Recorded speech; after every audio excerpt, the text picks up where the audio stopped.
Good morning, good afternoon, good evening sa lahat po ng nanonood ng aming pong segment Natural Remedies with Sir Leo Man.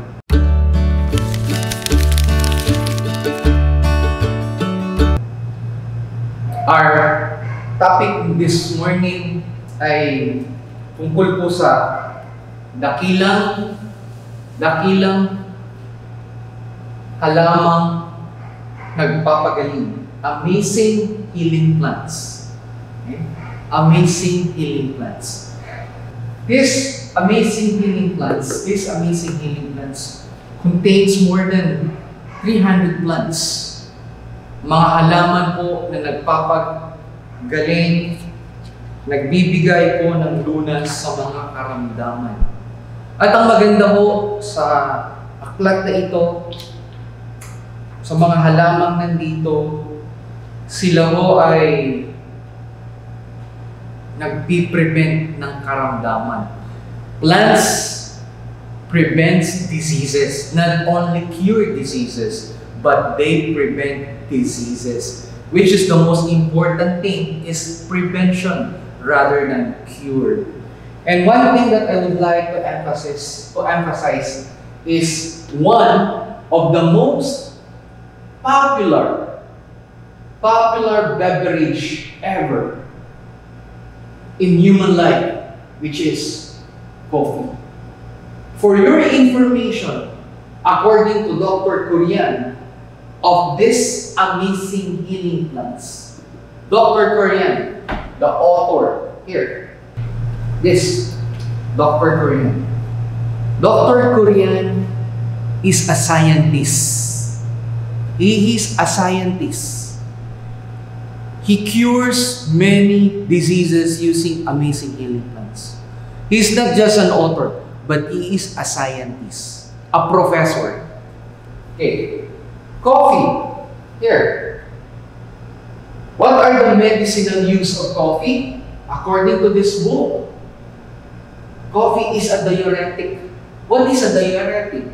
Diuretic promotes urine. If you're having difficulty in urination, you need to take coffee because coffee is a diuretic. Second, coffee is antipyretic. What do you mean by antipyretic?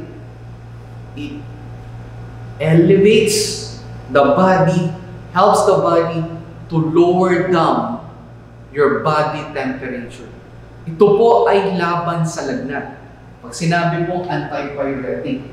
Third, stimulates the flow of digestive juices. If you are suffering from indigestion, hindi kayo natunawan, kumain kayo sa buffet at busog na busog kayo, feeling nyo hindi kayo natutunawan, coffee is one best digestive item or drink that will help you in your digestion. Fourth, migraine. What is migraine? Headache. Gamot ang kape sa headache. Sunod po, fever. Gout. Ano po yung gout? Mga namamagang kasukasuhan. Gamot po ang kape. Gamot po ang kape. Diarrhea. Nagtatai ka. Loose bowel movement. Coffee is one of the best cure for diarrhea. Relieves spasmodic asthma, whooping cough, and headache and hysteria. What is hysteria? Having anxiety. You are manifesting parang panic attack. Coffee is very good for that. Next, has an anti-toxic effect for opium, alcohol, and narcotics.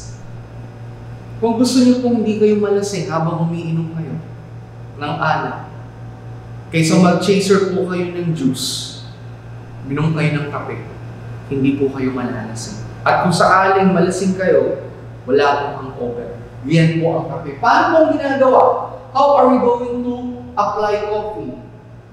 Drinking mild coffee helps for the, sabi ko rito, for the first 3 items mentioned under medicinal use. At paano po? Ganito pong gagawin natin. Papakitaan ko po kayo, no? Meron po akong gamit po rito na, ang tawag po dito, coffee maker. Lalagyan ko po ng kape sa loob, ng powder. Sabi po kasi ng instruction ng libro, kailangan daw po ay ground coffee, okay? Ripe coffee, yung pong sinangag na kape. At ito po ay ibubrew po natin, no? Ibubrew po natin siya. Yan po yung kape. Ground coffee po siya. Yan. Kape po talaga yan. Ito po ay kaping barako. Hindi po siya 3-in-1, ha? Hindi po pwede yung 3-in-1. Okay? Ito po, ibubrew po natin siya po, ha? Okay. Iinumin nyo po yung kape. Infusion po ang tawag doon. Ibubrew nyo po yung kape. Huwag nyo pong lalagyan. Don't put anything. Just coffee. Okay? No sugar, no milk. According to Dr. Kurian, coffee must be avoided because it has caffeine. But it is a very good therapy or medicine for ailments. Napakaganda po ng kape.